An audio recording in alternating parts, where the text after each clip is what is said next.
A paz, meu irmão, tudo bom? Hoje nós estamos na aula de Eclesiologia e hoje nós vamos falar da aula a respeito da igreja, a história da igreja. Quero também falar para você, se você ainda não assistiu, está assistindo o primeiro vídeo, esse é o primeiro vídeo que você está assistindo, volta lá no nosso canal, você vai ver lá o estudo da teologia no básico. Também nós incluímos alguns vídeos como Batalha Espiritual, e também a história da igreja completa de Jesus até os dias atuais. Você vai encontrar nessa aula aqui, nós vamos falar do estudo da eclesiologia. A palavra eclésia, ela é traduzida depois para igreja, eclesia, igreja, tá bom? Então, só que o nome eclésia, ele vem de é um nome grego que significa tirado para fora. Na verdade, o nome mais certo para a igreja seria em hebraico kahal. Eu vou colocar aqui escrito para você entender. Kahal é congregação ou assembleia, tá? E quando a gente fala de kahal, a gente também lembra do Correlete. Correlete é o livro de Eclesiastes, pregador. Então, se nós temos Carral, que é a igreja, assembleia, nós precisamos do Correlete, que é o pregador, e também temos o Razan, que são os cantores, tá? Mas me explica direito sobre essa ideia da igreja. Jesus Cristo disse, certa vez, onde estiver dois ou três reunidos, ali eu estarei. Então, a história da igreja, ou a ideia da igreja, ela começa quando Deus faz o primeiro homem, chamado Adão, e ele também cria Eva.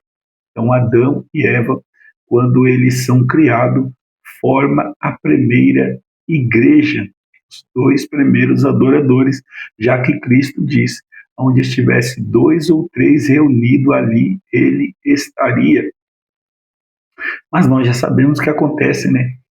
Felizmente, os dois primeiros pastores da igreja, que seria Adão e Eva, eles acabam errando, falhando, e com isso os talmidins, que são os discípulos, são seus dois filhos, um deles acaba errando também, acaba um matando o outro, e, e aí a gente já sabe, né? Se uma liderança ela cai, o resto da igreja vai cair com toda certeza.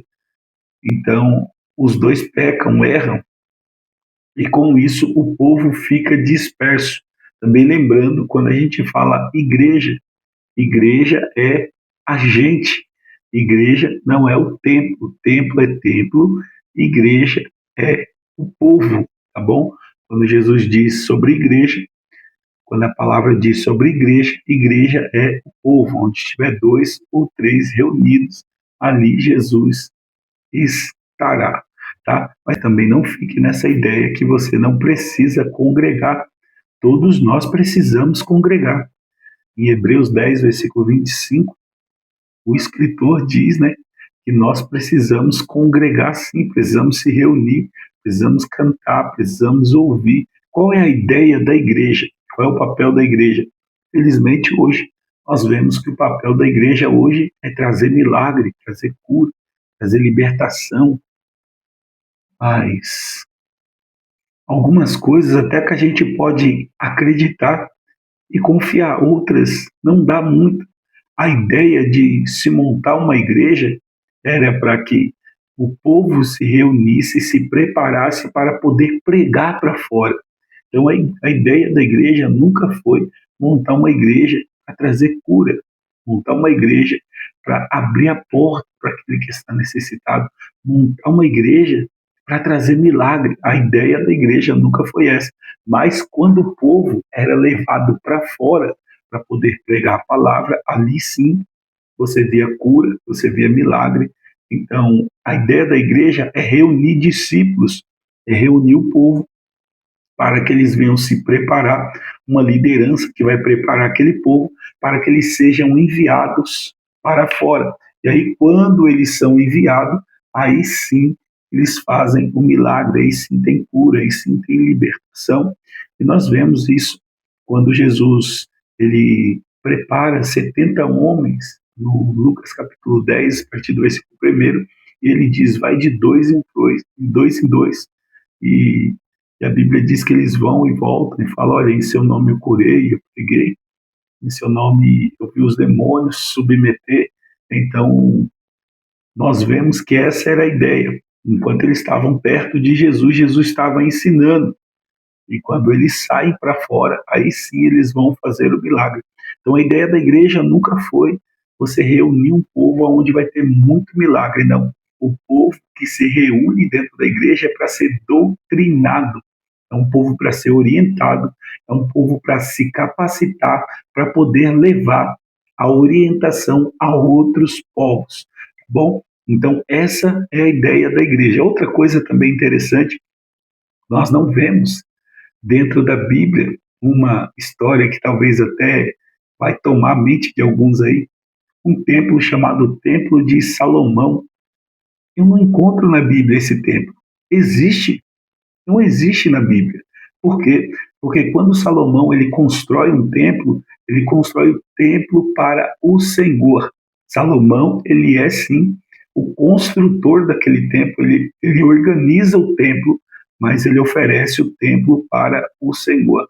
Então o templo nunca foi de Salomão, o templo é do Senhor. O templo de Salomão a gente só tem aqui, né, em São Paulo, aqui, né, no Brás aqui, que é o de Salomão, mas na verdade nós sabemos que não existe o templo de Salomão, existe o templo que Salomão construiu oferecendo para o Senhor.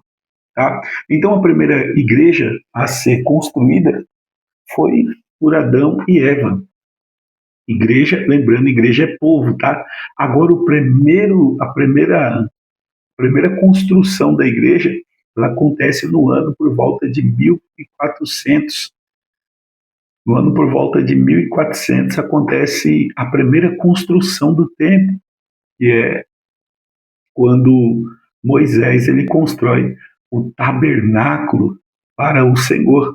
Então, o ano 1400 aproximadamente, antes de Cristo, é construído o primeiro tabernáculo para o Senhor.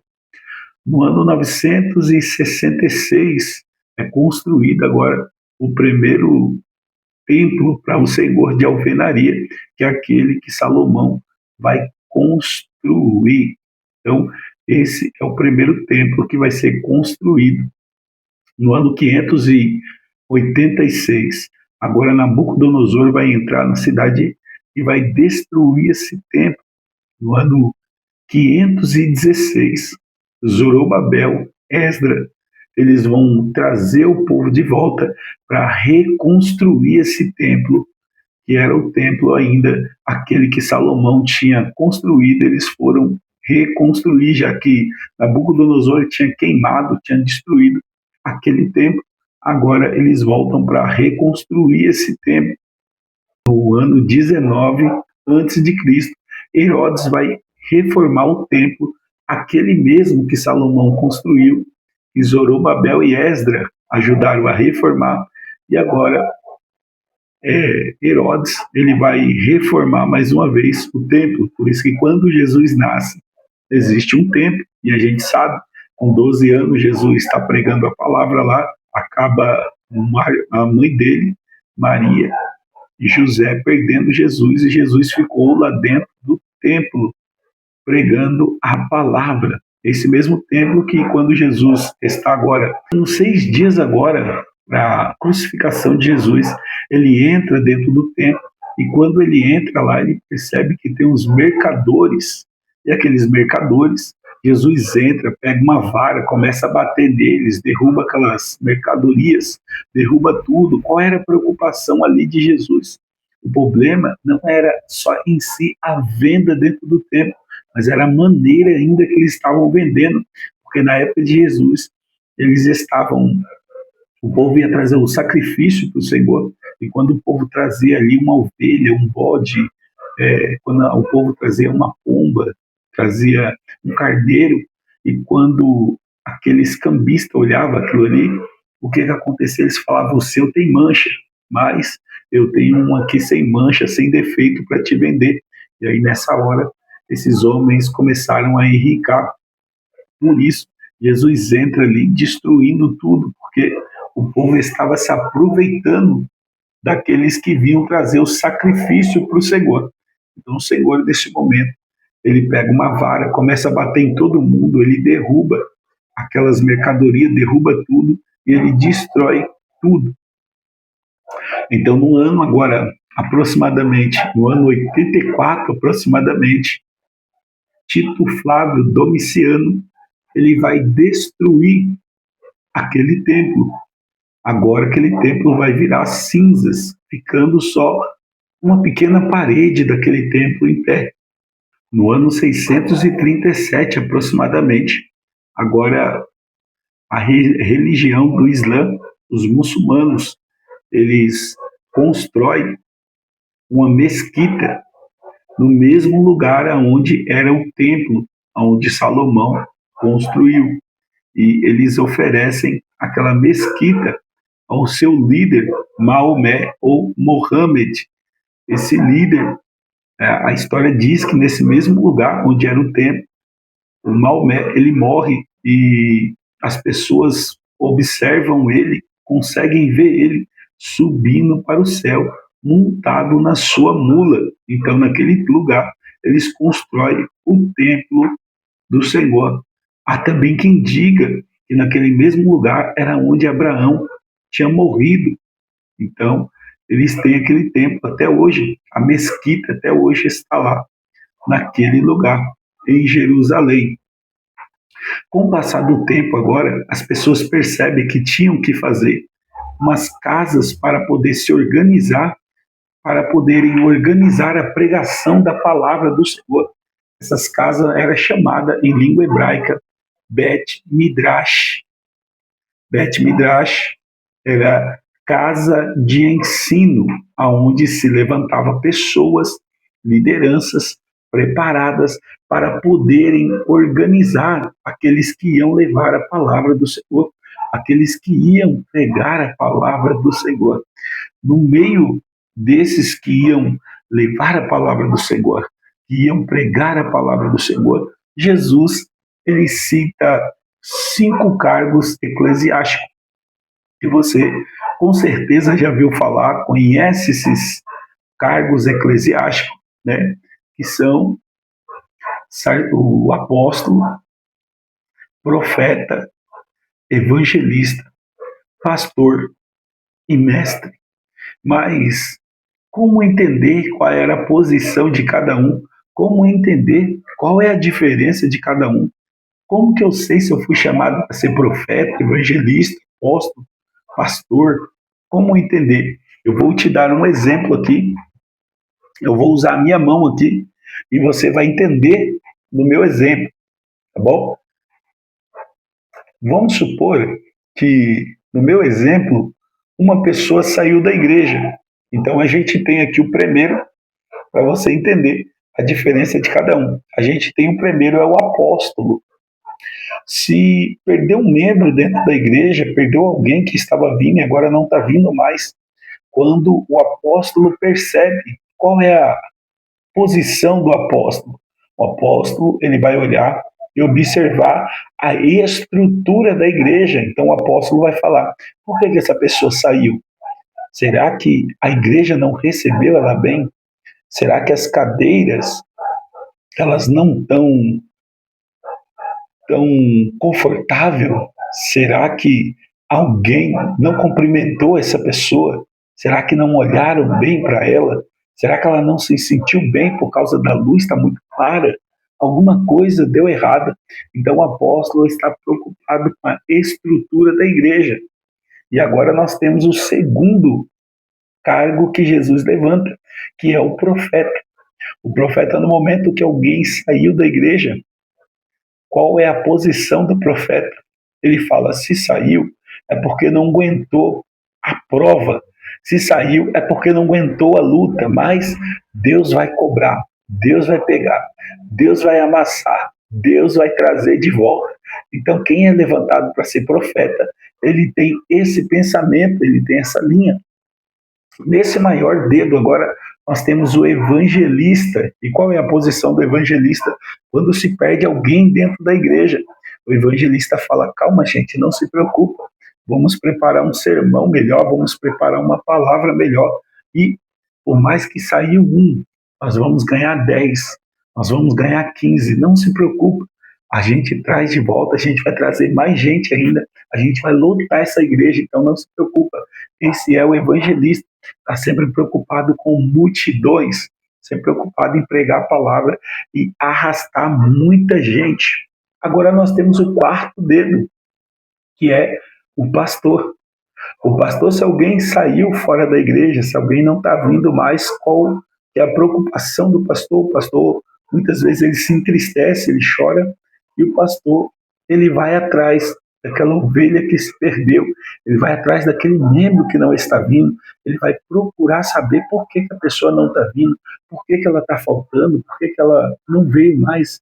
Será que alguém fez alguma coisa? Qual é o problema? Então, o pastor, ele sempre vai atrás, para você entender qual é a sua posição dentro da igreja. E por último, nós temos o mestre ou o doutor. Muitas vezes, o mestre ou o doutor, o que ele vai fazer? Ele vai reunir esses outros quatro, vai organizar ali uma palestra e vai ensinar eles: olha, nós perdemos um membro e eu não aceito a gente perder. Se a gente perdeu, pode ter sido falha de qualquer um de vocês. O profeta pode ter profetizado alguém com uma coisa pesada. O apóstolo se preocupou demais com a estrutura da igreja e se esqueceu do membro. O evangelista está preocupado com multidão e se esqueceu de um. Ou o pastor não percebeu que alguém se perdeu. Então, o mestre, ele vai organizar uma palestra e falar: a partir de hoje não vamos perder mais ninguém. E aí, o que ele vai fazer? Ele vai agora ensinar todos esses para que a igreja não perca nenhum membro, para que a igreja não perca ninguém. Então, o trabalho do mestre é ensinar os outros para que ninguém se perca, tá bom? Dentro da igreja nós temos também a organização e o organismo. O organismo é em si a igreja, o povo, tá? E a organização é a infraestrutura, é o templo, é o CNPJ, é os bancos, as cadeiras, o tamanho do púlpito. Então, essa é a organização. Dentro desse modelo de igreja também temos 3 organizações, chamada a primeira a episcopal. A episcopal é aquela igreja onde tem um pastor presidente, a qual ele manda em tudo e todos. Ele tem várias igrejas, mas ele é a última palavra daquela igreja. O que ele falar, estando certo ou errado, é ele que manda por último. A última palavra é daquele pastor presidente. Dentro desse modelo também, nós temos o segundo modelo, que é o das assembleias, que também tem um pastor presidente, mas que agora também, em volta do pastor presidente, tem um conselho, e em cada congregação, em cada região, os pastores que são levantados ali para pastorear, eles conseguem organizar aquele povo, eles conseguem ensinar aquele povo e decidir algumas questões pequenas ali no meio daquele povo. Em terceiro também temos a congregacional. A congregacional é aquelas igrejas onde o povo decide por voto agora se o pastor vai ficar ou não, se a igreja vai ser vermelha, vai ser azul, vai ser branca, preta, laranja, que cor vai ser a igreja. Então o povo da igreja se reúne para debater, para conversar, para decidir o que vai ser. Então, nessa igreja congregacional, o pastor, ele não tem voz. Por quê?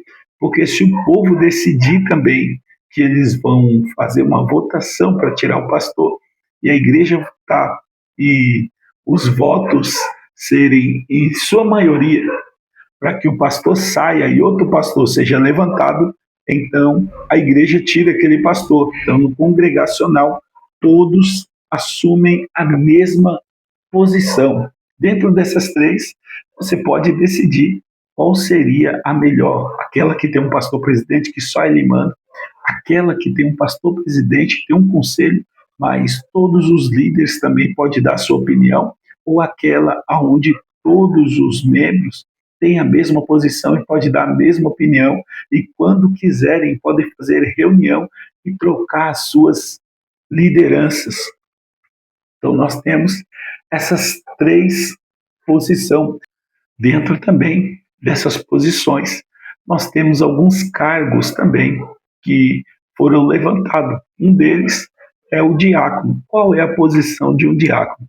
Um diácono, eu costumo falar que é um pastor sem a unção de pastor, sem a credencial de pastor.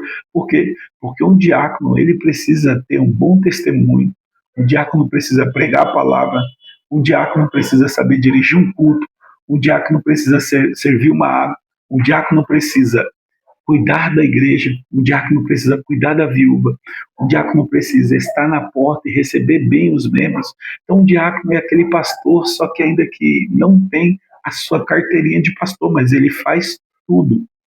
Dentro desses também, nós temos dois cargos também que foi levantado para supervisionar os outros, que são os bispos e os presbíteros. Os bispos e os presbíteros foram levantados para poder organizar os pastores, os evangelistas, os apóstolos, os profetas. Eles foram levantados para organizar. Então eles ficam ali de olho. Se alguém está saindo mal, eles vão lá aconselhar ou até tirar e colocar outro no lugar. Se você me pergunta, hoje nós temos profeta dentro da igreja? Nós talvez não temos o cargo, né? Nós, em algumas igrejas, ou em a maioria, nós não temos o cargo lá, aquela carteirinha de profeta, mas nós temos o pregador.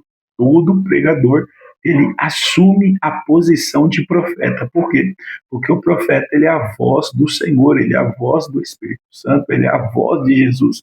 Então, toda vez que você prega a palavra, você assume a posição de profeta, tá bom? Para você entender. Então, também nós temos também no meio ainda, nós temos agora a Santa Ceia. Nós sabemos que no Antigo Testamento nós temos duas festas que são muito comemoradas, que é a circuncisão e a festa da Páscoa. No Novo Testamento, para se ser considerado evangélico, ser considerado servo de Cristo, você tem duas comemorações também. Uma delas é o batismo, que é a imersão, você mergulhar nas águas, e a Santa Ceia. Sem essas duas, você não é considerado cristão.